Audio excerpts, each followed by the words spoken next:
Hello from the library. Today's reading is a story called A Monster Calls. This is a picture of the author, Patrick Ness. Sometimes stories are handed down from generation to generation, and sometimes stories come down in other ways. While Patrick is the author, he wasn't the person who started the story.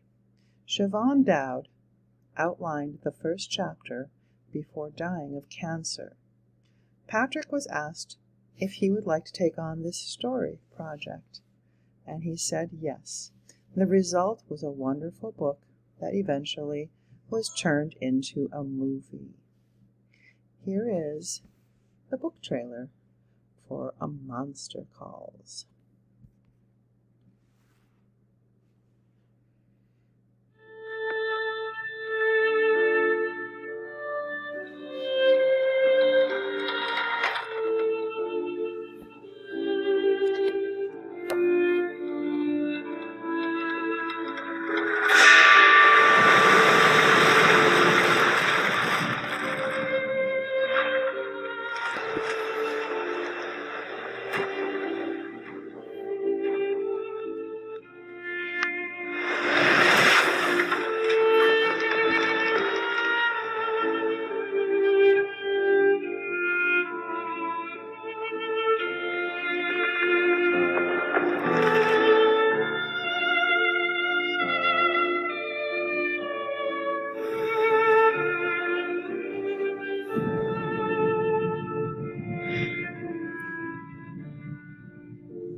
The book features haunting illustrations by Jim Kay.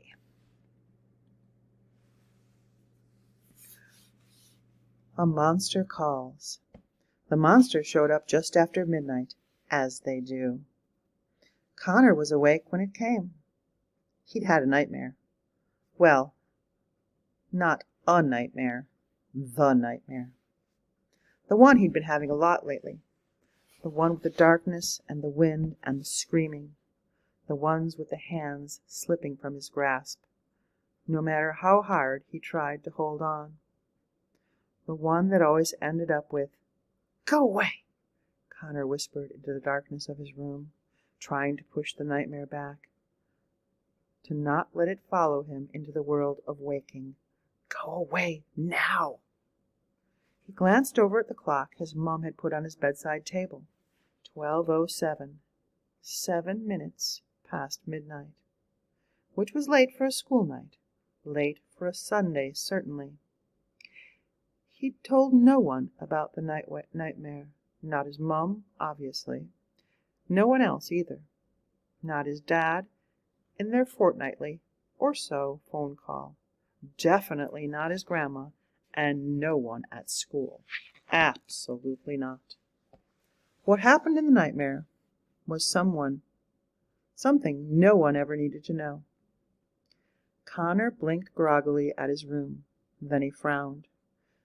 There was something he was missing. He sat up in his bed, waking a bit more. The nightmare was slipping from him. But there was something he couldn't put his finger on. Something different. Something. He listened, straining against the silence. But all he could hear was the quiet house around him. The occasional tick from the empty downstairs or the rustle of bedding from his mom's room next door. Nothing. And then something. Something, he realized, was the thing that had woken him. Something was calling his name.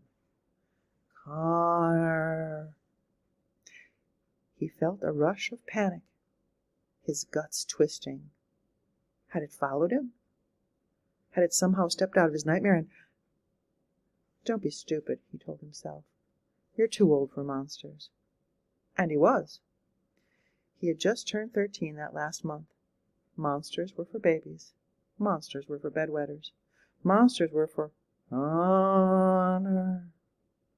There it was again. Connor swallowed. It had been an unusually warm October, and his window was still open. Maybe the curtains, shushing each other on the small breeze, could have sounded like Connor. All right, it wasn't the wind. It was definitely a voice, but not one he recognized. It wasn't his mother's, that was for sure. It wasn't a woman's voice at all, and he wondered for a crazy moment if his dad had somehow made a surprise trip from America and arrived too late to phone and Connor. No, not his dad. The voice had a quality to it, a monstrous quality, wild and untamed. Then he heard a heavy creak of wood outside, as if something gigantic was stepping across the timber floor. He didn't want to go and look, but at the same time, a part of him wanted to look more than anything. Wide awake now, he pushed back the covers, got out of bed, and went over to the window. In the pale half-light of the moon, he could clearly see the church tower up on the small hill behind his house. The one with the train tracks curving beside it, 2 hard steel lines glowing dully in the night. The moon shone, too, on the graveyard attached to the church, filled with tombstones that you could barely read anymore. Connor could also see the great yew tree that rose from the center of the graveyard, a tree so ancient it almost seemed to be made of the same stone as the church. He only knew it was a yew because his mother had told him.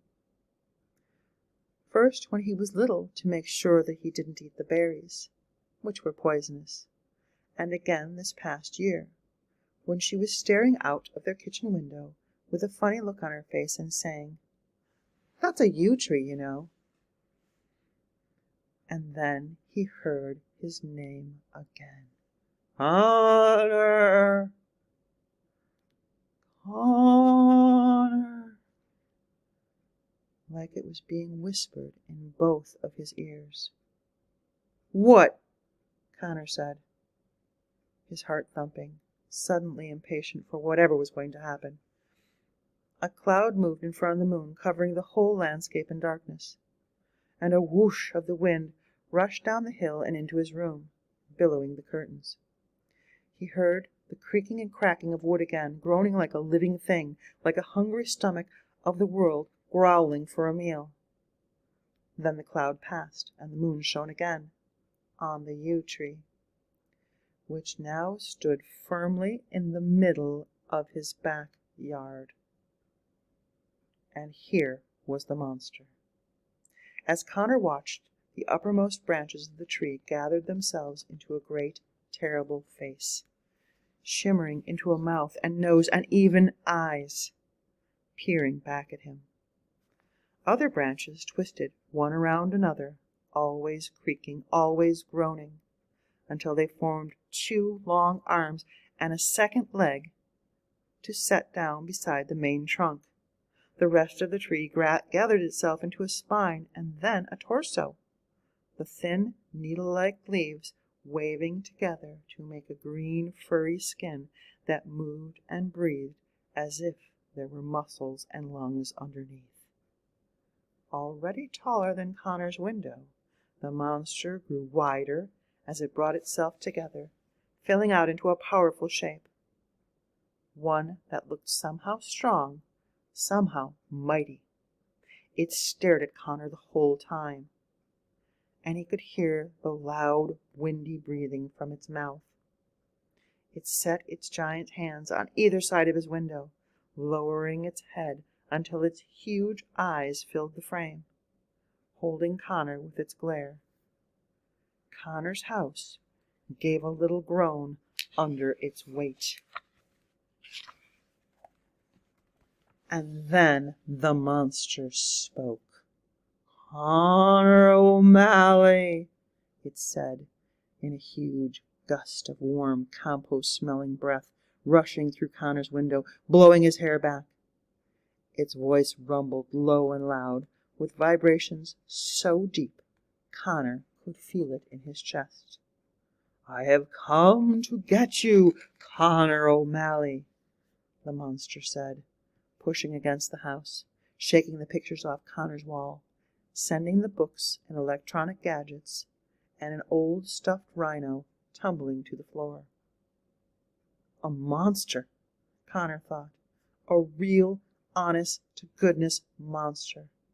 In real waking life. Not in a dream, but here at his window. Come to get him. In fact, he wasn't even frightened. Connor didn't even run. All he could feel, all he had felt, since the monster revealed itself, was a growing disappointment. Because this wasn't the monster he was expecting. "So come and get me, then," he said. A strange quiet fell. "What did you say?" the monster asked. Connor crossed his arms. "I said, come and get me, then." The monster paused for a moment, and then with a roar it pounded two fists against the house. Connor's ceiling buckled under the blows, and the huge cracks appeared in the walls. Wind filled the room, and air thundering with the monster's angry bellows. "Shout all you want," Connor shrugged, barely raising his voice. "I've seen worse." The monster roared even louder and smashed an arm through Connor's window, shattering glass and wood and brick. A huge twisted branch wound hand grabbed Connor around the middle and lifted him off the floor. It swung him out of his room and into the night, high above his backyard, holding him up against the circle of the moon. Its fingers clenched so hard against Connor's ribs that he could barely breathe. Connor could see raggedy teeth made of hard, knotted wood in the monster's open mouth, and he felt the warm breath rushing up toward him. Then the monster paused again. "You really aren't afraid, are you?" The monster narrowed his eyes. "You will be," it said, "before the end." And the last thing Connor remembered was the monster's mouth roaring to eat him alive.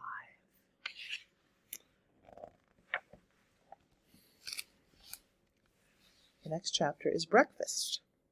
"Mom," Connor asked, stepping into the kitchen. He knew she wouldn't be in there.